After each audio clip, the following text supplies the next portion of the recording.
মনে করি যে দলীয় ছাত্র রাজনীতির কোনো প্রয়োজনীয়তাই নেই ক্যাম্পাসে। আমি এরকম একটা ক্যাম্পাস চাই যেটা দলীয় ছাত্র রাজনীতি মুক্ত হবে, শিক্ষক ছাত্র রাজনীতি মুক্ত হবে। আবাসন সংকটের ক্ষেত্রে আমার মনে হয় সদিচ্ছার অভাবটাই সবচেয়ে বেশি আমাদের মধ্যে। আসসালামু আলাইকুম, আমি মার্জি হোসেন জামিলা, ভিপি পদপ্রার্থী ডাকসু 2025 নির্বাচনে। আমি নির্বাচিত হলে কোন কোন বিষয়ের উপর গুরুত্ব আরোপ করব সেই জিনিসটা নিয়ে শুরু করতে চাই। প্রথমেই আমি বলতে চাই যে আমি এরকম একটা ক্যাম্পাস চাই যেটা দলীয় ছাত্র রাজনীতি মুক্ত হবে, শিক্ষক ছাত্র রাজনীতি মুক্ত হবে। আমি মনে করি যে দলীয় ছাত্র রাজনীতির কোনো প্রয়োজনীয়তাই নেই ক্যাম্পাসে, বরঞ্চ এটা সময়ের সাথে সাথে দেখা যায় যে একটা পর্যায়ে গিয়ে পুরোপুরি নিজের মাদার পার্টির পারপাস সার্ভ করতে লেগে যায় ক্যাম্পাসের মধ্যে। সেটা আমরা আগেও দেখেছি। সো এই ক্ষেত্রে কোনো রিস্ক নেওয়া যাবে না। প্রশাসন বেশিরভাগ ক্ষেত্রেই আসলে ওই স্ট্রং থাকতে পারে না, বোল্ড থাকতে পারে না যে রেগুলেট করবে দলীয় ছাত্র রাজনীতি যারা করছে সেই সংগঠনগুলোর অ্যাক্টিভিটিসগুলো। সো রেগুলেশন যদি সম্ভব না হয় তাহলে রিস্ক নেওয়া যাবে না। এটা হচ্ছে একটা অন্যতম। এবং দ্বিতীয় হচ্ছে শিক্ষার মান উন্নয়ন। শিক্ষার মান উন্নয়নের ক্ষেত্রে আমি বলবো যে দেখা গেছে করোনার সময়ে যেখানে বিভিন্ন দেশের বিশ্ববিদ্যালয় বিভিন্ন টিকা আবিষ্কার করেছে তাদের ল্যাবে গবেষণার মাধ্যমে, সেখানে আমাদের বিশ্ববিদ্যালয় খুবই নির্লিপ্ত ছিল। তো এই জিনিসটা কাটিয়ে উঠতে চাই এবং সেক্ষেত্রে কিভাবে এটা করা যায়।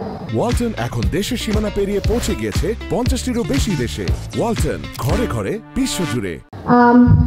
আমার মনে হয় যে আমাদের বিশ্ববিদ্যালয় এখনও স্কুল কলেজের মতো শিক্ষা ব্যবস্থা। এখানে আমরা নাম্বারের পিছনে ছুটি, পরীক্ষার পিছনে ছুটি। পরীক্ষা দিতেই হবে। এখন আমাদের পড়াটা ঠিকমতো হলো বা সিলেবাস শেষ হলো নাকি হলো না সেটা ম্যাটার করে না। আমার পরীক্ষা যে ডেট সেই ডেটে হবে, সিলেবাস যতখানি হয়েছে ততখানির উপরেই হবে, পুরা পড়া লাগবেও না, বিষয়টা এরকম। সো এই জিনিসটা কাটিয়ে ওঠা দরকার।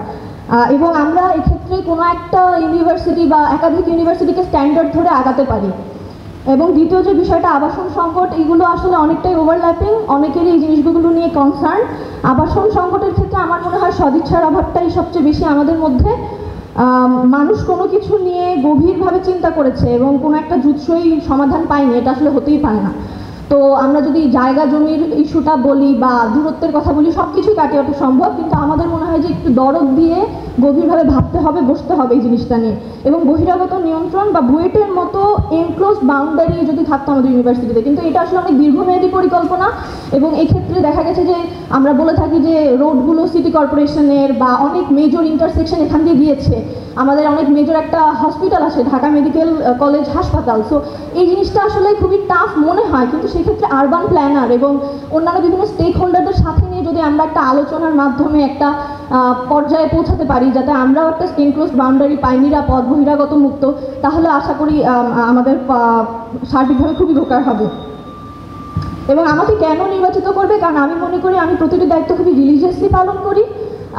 এটা আর কি আমার উপরে একেবারে খুব মানে আমি যতক্ষণ পর্যন্ত আমার দায়িত্বটা পালন না করতে পারবো আমি ওটা শান্তি পাই না আসলে। এটা হয়তো আমার মুখের কথা ইনাফ না, আমি ক্লাস রিপ্রেজেন্টেটিভ বা ক্লাব প্রেসিডেন্ট হিসেবে হয়তো সেটা প্রমাণ রাখতে পেরেছি। এবং আমি খুব সেলফ ক্রিটিক্যালও, আমি একটা কাজ করবো এবং আমি নিজের ক্রিটিক। সো আমি সেটা কনস্ট্যান্টলি রিভিউর মধ্যেও রাখবো। এটাই হচ্ছে বলার ছিল। Thank you so much.